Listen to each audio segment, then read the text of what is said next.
Assalamualaikum warahmatullahi wabarakatuh.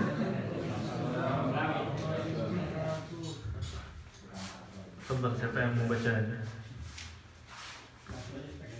Hadis rakam 1453. Hadis 1453 di kertas yang di-share.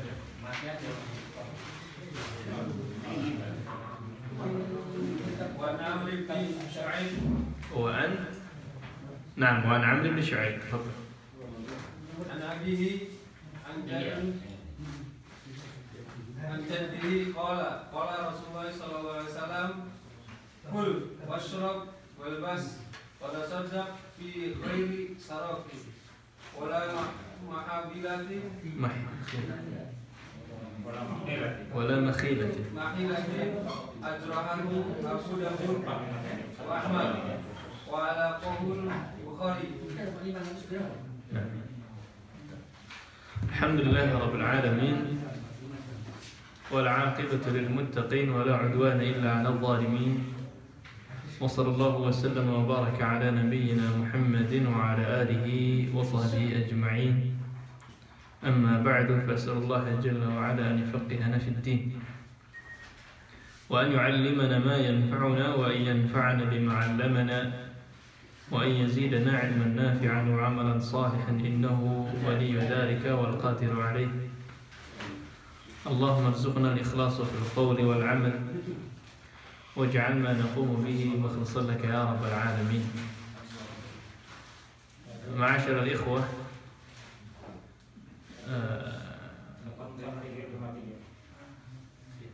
kita panjatkan puji syukur kita kepada hadirat Allah Subhanahu wa taala yang dengan rahmat, taufik serta hidayahnya kita bisa kembali berkumpul dalam majelis ilmu yang semoga jalannya kita ke sini ya, menitinya ilmu kita ke sini menjadi salah satu jalan ya, di antara fi sabilillah, di antara jalan menuju Allah.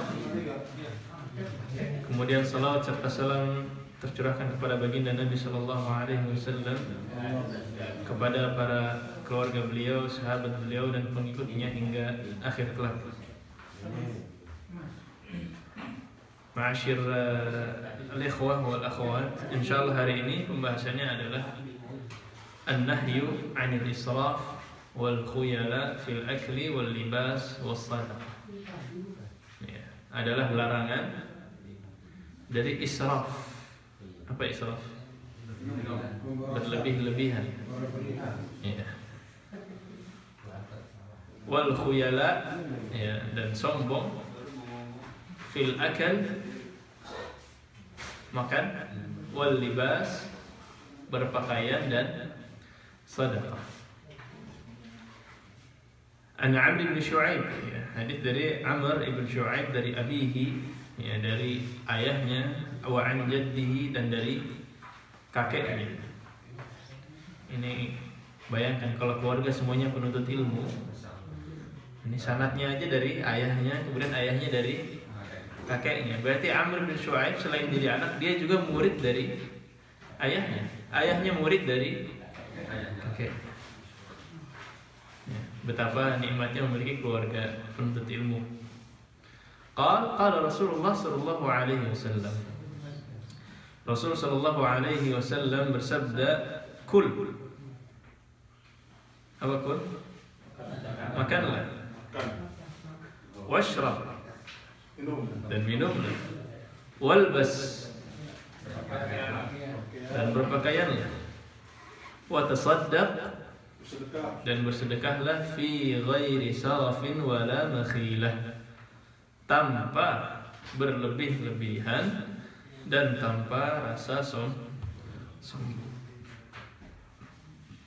Ya, berbicara soal tasaddaq, bersedekah. Ya. Al-zahir yang dimaksud dalam hadis ini adalah sedekah wajib atau sunnah? Emang ada sedekah wajib? banyak. Ya, infak, nafkah, ya, zakat itu juga termasuk sedekah. Ya. Dan yang kita sempat singgung bahwa amalan-amalan sunnah itu menjaga amalan yang wajib. Ya. Kalau kita sedekah sunnah aja, sedekah tatawu aja kita jaga, ya, jangan lupakan yang wajib. Ya, zakatnya, ya, nafkah, dan yang wajib itu, ya, pahalanya bisa lebih besar.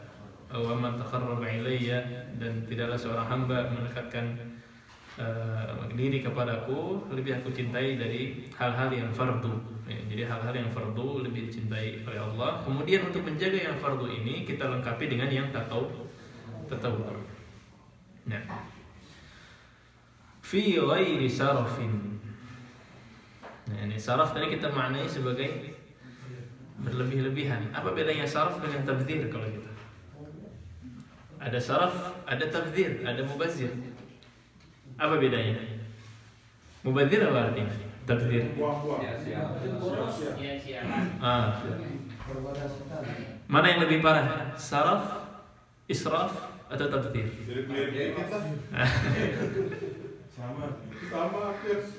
Sama-sama nggak boleh. Tapi kalau ngomong parah lebih parah. Coba lihat ayatnya. Kita kasih ayat ya. Di ayatnya Allah berfirman, Innahu la yuhibbul musrifin. Ini yang saraf. Ya, Allah tidak menyukai orang-orang yang musrif. Ya. Kalau ayat yang tabdzir, innal mubadzirin ikhwana syayatin. Mana yang lebih parah berarti? Tabdzir, ya.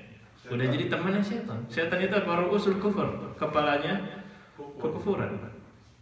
Ya, maka tabdzir lebih parah daripada israf. Ya. Kalau gitu israf ngapa maksudnya enggak ya? Israf aja nggak boleh, apalagi tabdzir. Sekarang apa bedanya? Ya. Israf, ya, ini diantara tafsir salaf. Di sini ada tafsir dari Ibn Abbas dan Ibn Mas'ud di tafsir Al-Mubadzirin. Ya. Al-Mubadzirin humul ladzina annahumul ladzina yunfiquna al-mal fi ghairi haqqihi. Jadi kalau tabdzir, hartanya itu diinfakkan bukan kepada haknya. Ya. Maka dari tafsir ini para ulama ada yang bilang, ya, israf sarful mal fi ma yanbaghi zaidan ala ma yanbaghi. Israf itu tempatnya udah pas. Ya, udah kita ngasih harta kepada yang berhak. Haknya udah pas, cuman berlebihan. Ya. Tapi kalau tabdzir, sarfuhu fi ma la yanbaghi. Ya, kadang-kadang kita mengeluarkan harta tapi kepada yang bukan pas gitu ya. Bukan yang bagi, bukan yang berhak, bukan yang tepat. Maka ini tabdzir. Ya. Ya, istilah kita kalau misalkan mobil gitu ya. Tapi kalau mobil cuma ada wakalah atau tijah, dipilihnya itu aja. Katakanlah majelis ilmu, katakanlah majelis ilmu. Ya. Kalau israf berarti prakteknya apa? Misalkan dia beli kursinya kursi mahal banget mas gitu ya, ini israf. Ya, butuh kursi, butuh ya, tapi berlebihan. Ya. Kalau tabdzir, beli lampunya sekalian buat depan jalan-jalan gitu ya. Intinya dia pengeluaran yang harusnya nggak ada, ya, terbuang-buang. Jadi tabdzir, ya, nggak penting, nggak masuk dalam hal-hal yang penting gitu ya. Harusnya nggak usah beli lah. Jadi kalau tabdzir harusnya nggak usah beli. Tapi kalau israf harusnya nggak sebanyak itu. Nah itu intinya. Gitu ya. Jadi jelas perbedaan antara israf dengan tabdzir, insyaallah. Mana yang lebih parah berarti? Tabdzir. Kemudian wala makhilah. Ini makhilah mirip dengan hadis yang kita bahas sebelumnya. Khuyala. Apa khuyala? Sombong ya, sama. Berarti nggak boleh tuh ya, makan dengan rasa takjub Saya makan mewah gitu ya, kemudian kita rasa takjub, kita pengen pamerkan, hati-hati, ini dilarang. Ya, termasuk memakai baju, ya, merasa takjub, pengen ditakjubkan dengan rasa sombong, ini juga tidak boleh, termasuk bersedekah. Ya. Ya, berbeda dengan kalau ngajak sedekah tidak, tapi kalau dia bersedekah dalam niatnya untuk sombong juga tidak boleh ya. Bahkan ini yang nas disebutkan langsung oleh Rasul sallallahu alaihi wasallam. Di antara faedahnya ya, hadis ini menunjukkan ya, manhajnya seorang muslim. Ya. Kita selalu bicara manhaj ya. Ini juga manhaj. Ini pelajaran hadis yang membahas tentang manhaj. Manhaj apa? Manhaj kita dalam makan, dalam minum, dalam berpakaian, dan dalam bersedekah. Ya. Bagaimana manhajnya Nabi? Ya, dalam makanan dan minuman dan bersedekah dan pakaian. Tidak berlebih-lebihan.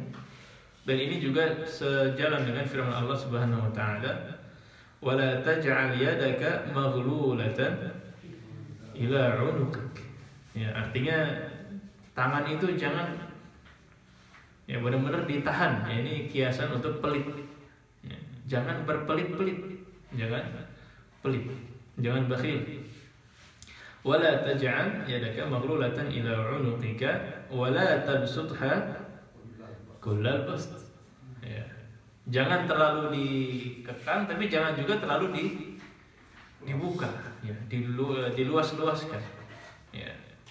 Maka inilah manhaj Islam, pertengahan, wasatiyah. Wasatiyah bukan cuma dalam hal-hal yang itu, ya, tapi manhaj wasatiyah juga dalam makanan, dalam minuman, dalam sedekah. Ya, karena israf itu, ya, kenapa dilarang? Israf itu yang pertama menghilangkan harta, idha'atul mal. Kita membuang-buang harta. Ya, tetapi nanti faqrun fil ma'al. Sekarang dibuang-buang, nanti di akhirnya, ya, entah di akhirat atau di akhir dia akan fakir, ya, terbuang-buang. Ya. Ya, dan israf juga, ya, ini bukan sifatnya orang rusyid. Jadi dalam fikih muamalat itu ada namanya rasyid. Rasyid, ya, orang yang boleh, ya, menikahkan, katakanlah. Jadi istilah rasyid itu dipakai dalam ilmu fikih. Seperti syarat wali nikah. Nah, itu harus rasyid. Rasyid itu maksudnya apa? Bisa memilah mana calon yang cocok dengan yang diwalikannya atau anaknya. Rasyid dalam muamalah juga sama. Rasyid dalam muamalah artinya dia bisa mengatur keuangan. Ya, orang ini bisa mengefisienkan, ya, pengeluarannya, pemasukannya berapa, pengeluarannya berapa, bisa dihitung-hitung. Ini penting. Ilmu fikih juga melihat ini. Ya, bahkan kalau orang ada nggak rasyid, dia ditahan. Ya, dia dikatakan safi, hartanya tidak boleh dipegang dulu sama dia. Ya. Maka, ya, ilmu untuk manajemen keuangan, ya, ilmu untuk manajemen pengeluaran. Nah, ini juga ilmu yang bermanfaat agar kita tidak termasuk orang-orang yang israf dan tabdzir tadi. Ya. Kemudian, ya, di sini juga dalil bahwa kita boleh makan dan minum dari makanan-makanan yang enak, ya, makanan-makanan yang nikmat. Wa kulu washrabu wala tusrifu. Ya, makanlah dan minumlah, tetapi jangan berlebih-lebihan. Ya, kata Ibnu Katsir, makan dan minum yang berlebihan itu berbahaya untuk akal dan untuk badan. Berbahaya untuk akal dan untuk badan. yang bahkan ajma'al atibba, ya, ijma'nya para dokter. Ini mungkin yang disampaikan kultum antum kemarin, ya. Ijma'nya para dokter, ya, bahwa memakan makanan sampai benar-benar full itu, ya, akan melemahkan, ya, kemudian membuat kita malas, ya, membuat kerja jantung menjadi berat, ya, bikin kita ngantuk. Yang tadi Sarafina kebanyakan ngantuk sekarang, gitu. Ya. Dan muncul penyakit-penyakit lain, ya. Jadi mukmin itu makannya nggak berlebihan, nggak harus sampai full gitu, ya. Bahkan fuqaha itu beberapa bilang makruh, ya, makruh kita makan sefull-fullnya terlalu banyak, ya. Maka bahkan Ibnu Taimiyah bilang al-israf fil akli madhmum. Orang yang makannya berlebih-lebihan itu madhmum, tercela. Ya. Ibnu Taimiyah menjelaskan juga dalam hadis ini, rahimahullah, apa yang nggak boleh banyak itu, ya, fil ma'rud wala fil ma'kul. Kadang-kadang makanan itu yang ditampilkan banyak, yang dihidangkan banyak. Nah, yang nggak boleh itu apa? Menghidangkannya atau makannya yang nggak boleh banyak-banyak? Makannya. Hah? Dua-duanya. Hidangkan bisa pajir juga, ya. Iya. Kalau udah dihidangkan nggak dimakan sayang juga. Sayang juga, Iya. Maka dari awal kita harus lihat, ya. Kita udah lama di sini, ya. Udah lama di sini kadang-kadang ketularan. Ya. Giliran mau makan, tahu yang makan cuma dikit, cuman dihidangkannya semuanya ada. Ya, harus dilihat apanya, adat-adat mana yang boleh kita ikuti dan adat-adat mana yang harus kita jaga. Di Indonesia kita terbiasa. Misalkan ada 4 gundukan nasi atau 4 gundukan makanan. Biasanya kita di Indonesia itu dikeluarkan 1, dihabisin dulu, kalau kurang buka lagi yang kedua. Itu adat baik. Ya. Jangan langsung semuanya dibuka gitu, ngikutin yang di sini misalkan, enggak. Ya, bukan Syekh Utsaimin bilang ada ulama Pakistan begitu. Jadi beliau makan enggak semuanya dibuka dulu 1, dihabisin, kalau kurang baru dibuka lagi yang kedua. Ini bagus. Ya, di antara adat yang perlu kita jaga. Ya. Gitu ya, ini masalah makanan, ya, dan minuman. Kemudian, ya, masalah berpakaian. Berpakaian. Bagaimana cara israf dalam berpakaian, berlebih-lebihan dalam berpakaian. Ya. Contohnya misalkan memakai pakaian-pakaian yang harganya tinggi sekali, padahal kemampuan finansialnya, ya, enggak setinggi itu. Ya. Dan ini beberapa orang terfitnah. Enggak apa-apa. Ya. Ini yang kadang beberapa dari kita terfitnah, ya, khususnya nisa. Kadang-kadang membeli pakaian yang cuma dipakai 1 kali, 2 kali misalkan. Ini juga termasuk israf. Ya. Kemudian tasaddaq, bersedekahlah. Ya. Bagaimana israf dalam bersedekah? Israf kebalikannya, israf yang nggak boleh. Gimana kok bisa berlebih-lebihan bersedekah itu? Ya, nggak tepat sasaran. Kalau tadi tepat sasaran berarti kebalikannya, ya. Israf berarti nggak tepat sasaran.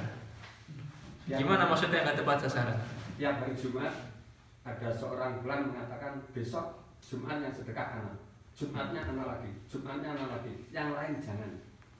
Masya Allah, itu monopoli itu. Itu blokir itu namanya. Kalau semua ngasih bagaimana kan berlebihan. Iya, di manage ya, bagus. Kita ada manage ya, benar. Ada manage ya. Jadi israf dalam bersedekah itu diantaranya, maksudnya. Yang pertama adalah mendahului yang mandub, melupakan yang wajib. Ya, sedekah rutin tiap hari Jumat. Giliran zakatnya lu lupa. Oh iya, saya punya emas berapa kilo misalnya. Oh lupa dia. Oh iya, saya pedagang. Pedagang itu ada zakat urudut tijal. Ya, barang-barang yang dipampang mau dijual kan ada zakatnya. Oh, saya punya hewan ternak juga ada zakatnya. Oh, saya punya buah-buah ziraah, punya perkebunan, ya, persawahan, itu juga ada zakatnya. Ya. Maka sebelum kita bicara soal sedekah yang mandub, ada sedekah yang wajib, ya, termasuk juga zakat fitr. Nah, maka ini harus kita perhatikan, ya. Kemudian ada juga israf fi sedekah, ya, berlebih-lebihan dalam sedekah ketika dia mendahulukan orang yang jauh melupakan yang dekat. Padahal Nabi Shallallahu Alaihi Wasallam bersabda, khairus sadaqati ma kana an dhahri ghinan wabda biman ta'ud. Ya, jadi mulailah dari yang paling dekat. Dan ini pernah terjadi di zaman Nabi berkali-kali, ya. Masalah sahabat, misalkan dia bernanya kepada Nabi Sallallahu Alaihi Wasallam, saya ingin bersedekah semua ini harta saya, misalkan, atau beberapa harta yang saya miliki. Itu beberapa hadis Nabi itu mengarahkan beliau untuk sedekahkan itu keponakan-keponakanmu yang fakir, ya, kerabat-kerabatmu. Bahkan salah satu istri Nabi Sallallahu Alaihi Wasallam, ya, dalam Sahihain pernah membebaskan budak. Mulia nggak membebaskan budak? Mulia sekali. Tapi Nabi bertanya, kenapa tidak kau berikan kepada keponakanmu atau sepupumu? Ya. Padahal mulianya membebaskan budak juga dikenakan dengan mulianya apa? Sedekah kepada kerabat. Jadi segitu besarnya, ya, kerabat itu di dalam Islam. Ya, mungkin dilihat keadaannya, mungkin mereka memang lagi butuh atau mereka lagi membutuhkan bantuan, maka Nabi bertanya demikian. Wa illa fa membebaskan budak itu diantara ibadah yang sangat mulia. Nah ini inti dari hadis pertama. Baik, silakan hadis berikutnya. Mungkin satu hadis lagi.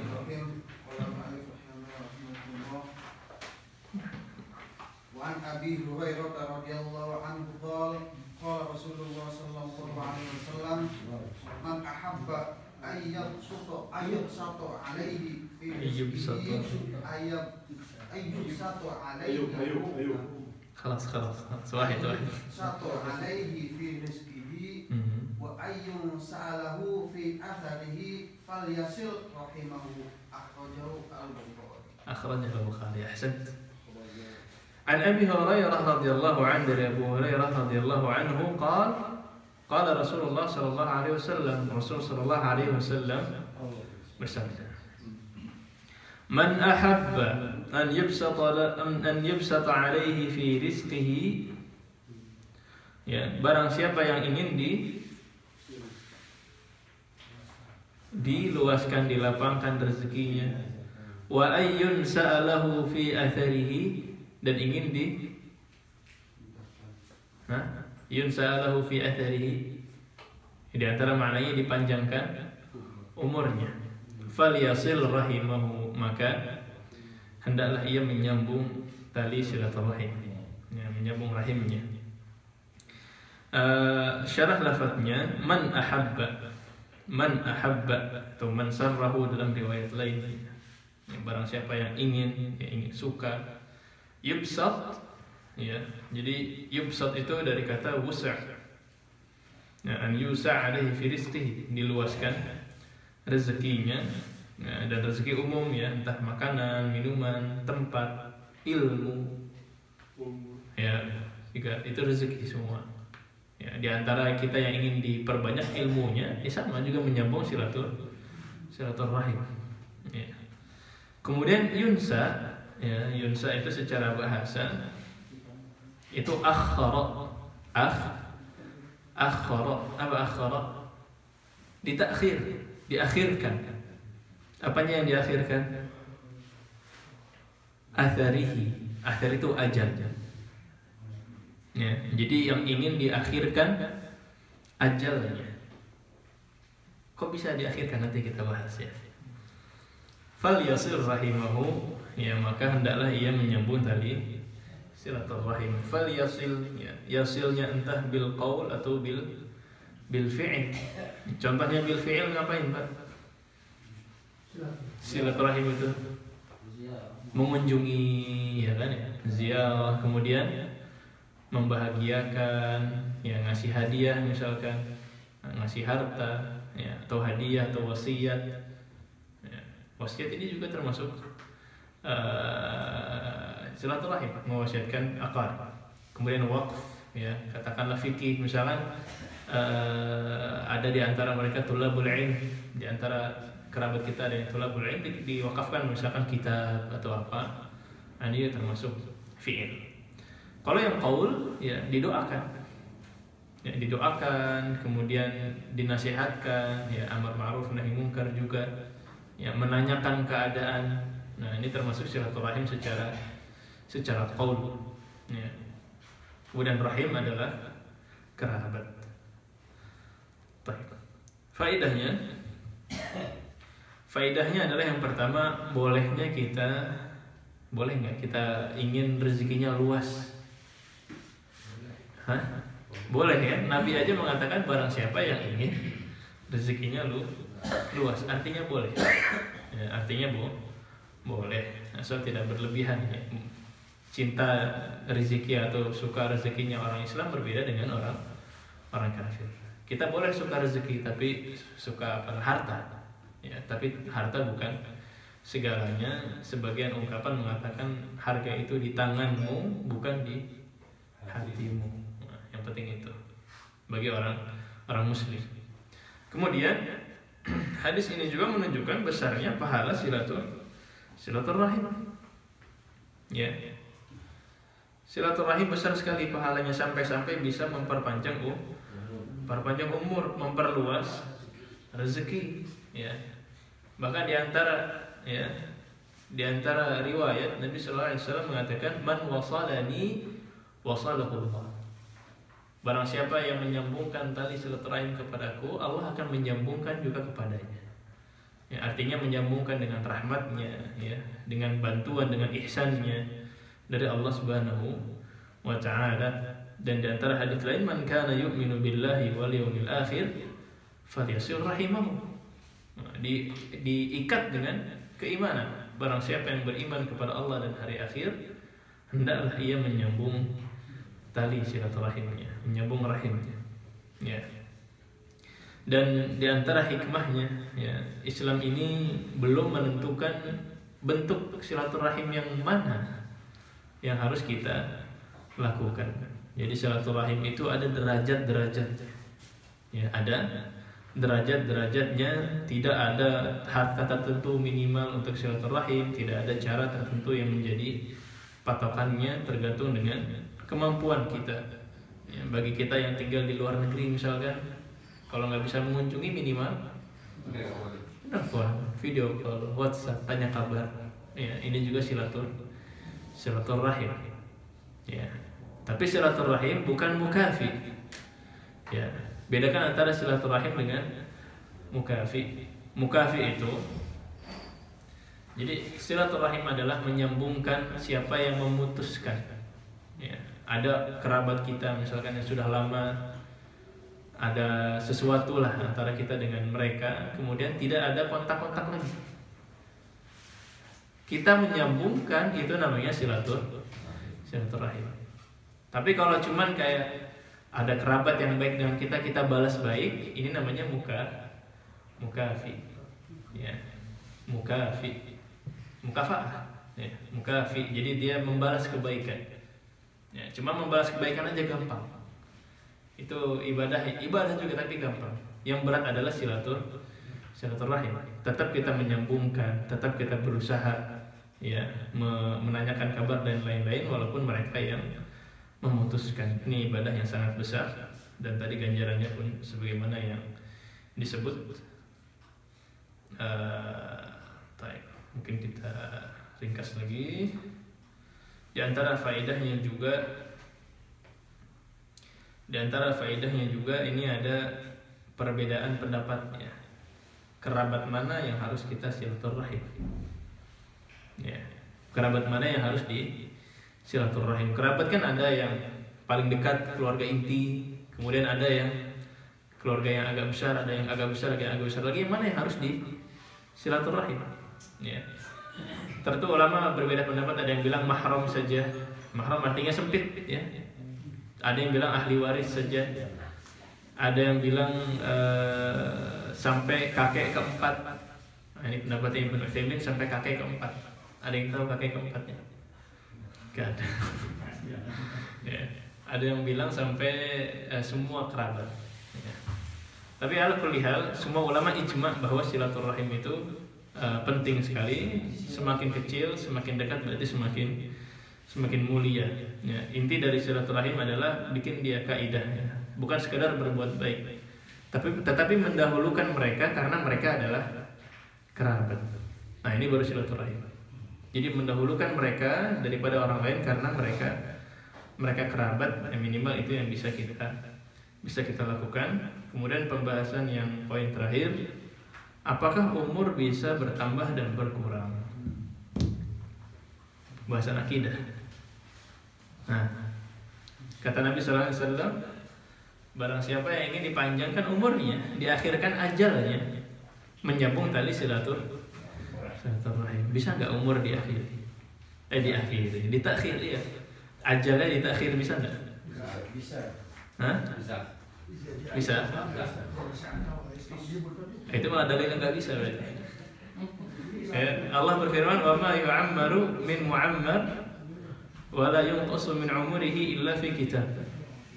Ya, Allah mengatakan tidaklah seseorang diberikan umur dan tidaklah dikurangi umurnya kecuali Allah tulis di dalam kitab. Ya, berarti di Al-Quran sendiri tertulis. Berarti gimana intinya? Bukankah umur sudah tertulis dalam takdir di Lauhul Mahfuz? Berarti bertambahnya dan berkurangnya umur kita juga tertulis di Lauhul Mahfuz. Itu intinya. Ya. Jadi di Lauhul Mahfuz katakanlah diberi umur 60. Ya. Di Lauhul Mahfuz loh ya. 60. Ya, tapi di catatan malaikat katakanlah 55. Karena dia bersilaturahim ditambahkan jadi 60. Jadi sebenarnya perubahan yang di situ tidak merubah yang ada di Lauhul Mahfuz. Ya. Dan yang mengetahui adalah Allah. Jelas nggak ini? Jelas. Apa boleh bertanya? Ya boleh. Tidak ada yang bisa mengubah takdir dengan doa. Kalau ditakdirkan nomor 60, berarti kita berdoa kan bagaimana? Iya, itu sama dengan silaturahmi. Jadi itu adalah sebab syar'i namanya, sebab secara syariat.